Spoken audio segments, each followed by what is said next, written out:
Service in Mount Holly, New Jersey has issued a severe thunderstorm warning for northeastern Cecil County in northeast Maryland, southern Chester County in southeast Pennsylvania until 4 p.m. At 3:18 p.m., National Weather Service Doppler radar indicated a severe thunderstorm. The storm was near West Grove, moving east at 25 miles per hour.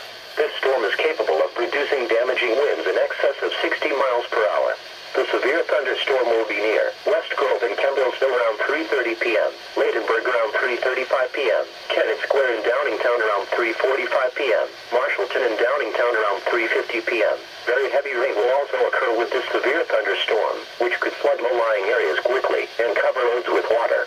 Do not drive into areas where water covers the road. A severe thunderstorm watch remains in effect until 9 p.m. Friday evening for Delaware and northeastern Maryland and southern New Jersey and southeastern